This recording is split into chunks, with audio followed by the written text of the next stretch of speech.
منافق کس شخص کو کہا جاتا ہے؟ منافق اس شخص کو کہا جاتا ہے جس کے دو چہرے ہوتے ہیں۔ لوگوں میں سب سے برا دو چہرے رکھنے والا وہ منافق شخص ہوتا ہے جو کچھ لوگوں کے پاس جاتا ہے تو اس کا چہرہ کوئی اور ہوتا ہے، اور جب ایسے ہی کسی اور کے پاس جاتا ہے تو اس کا چہرہ کوئی اور ہوتا ہے۔ یعنی انسان ایک ہی ہوتا ہے لیکن چہرے دو رکھتا ہے۔ بروز قیامت ایسے شخص کی آگ کی دو زبانیں ہوں گی اور وہ اللہ کی نظر میں بدترین شخص ہوگا۔ منافقین کی 3 علامتیں جو ہیں وہ بتائی گئی ہیں، مفہوم ہے۔ پہلی، وعدہ کرے تو وعدہ خلافی کرے، یعنی جب بھی وہ کسی سے وعدہ کرے، کہتے ہیں کہ مومن کی زبان ہی سب کچھ ہوتی ہے، یعنی جب وہ زبان دے دیتا ہے، وعدہ کر لیتا ہے تو پھر اس وعدے کو پورا کرنا فرض ہو جاتا ہے اس پر۔ اور منافق کی سب سے بڑی یہ علامت ہے کہ وہ جب بھی وعدہ کرے تو اپنے وعدے سے وعدہ خلافی کرے، یعنی وہ مکر جائے کہ میں نے تو یہ کہا ہی نہیں تھا۔ نمبر 2، جب بولتا ہے جھوٹ بولتا ہے، یعنی وہ انسان جب بھی کچھ بھی بولے ہر بات میں جھوٹ بولے۔ نمبر 3، جب اس کو امانت دی جائے تو وہ خیانت کرے۔ ہم کیا کرتے ہیں کہ جب ہم کسی کو پیسے وغیرہ دیتے ہیں اور خاص طور پر یہ کہتے ہیں کہ ہم آپ کے پاس جو ہے وہ امانت رکھوا رہے ہیں، تو آپ نے جو ہے ہمیں ضرورت پڑنے پر ہم آپ سے مانگیں گے تو آپ ہمیں دے دینا۔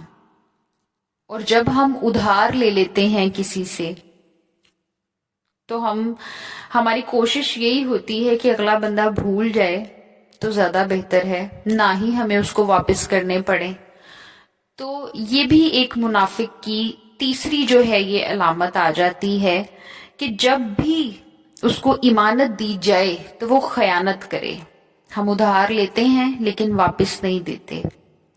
یہ بھی تو ایک امانت ہوتی ہے نا، ہم کسی سے زبان دیتے ہیں، اس کو زبان دے کر اس سے جو ہے وہ لیتے ہیں، اور اس کو باقاعدہ کچھ منتھ کا ٹائم لیتے ہیں اس سے کہ مجھے کچھ مہینے دے دو، میں تمہیں واپس جو ہے وہ کر دوں گا، اور ہم نہیں دیتے۔ تو یہ منافقین کی سخت ترین علامت بتائی گئی ہیں یہ تینوں۔ امانت صرف پیسوں کی نہیں ہوتی، امانت الفاظ کی بھی ہوتی ہے، امانت باتوں کی بھی ہوتی ہے، امانت احساس کی بھی ہوتی ہے، امانت ہر اس چیز کی ہوتی ہے جو ایک انسان کسی دوسرے انسان کو امانت کے طور پر دیتا ہے، چاہے وہ وقت ہو، چاہے وہ احساس ہو، چاہے وہ عزت ہو، چاہے وہ الفاظ ہوں، اس میں ہر چیز آتی ہے۔ منافقین کے بارے میں قرآن مجید میں سورہ توبہ میں بہت سخت الفاظ استعمال کیے گئے۔ ترجمہ مفہوم بتاتی ہوں۔ اے نبی صلی اللہ علیہ وآلہ وسلم، آپ خواہ ان کے لیے استغفار کریں نہ کریں،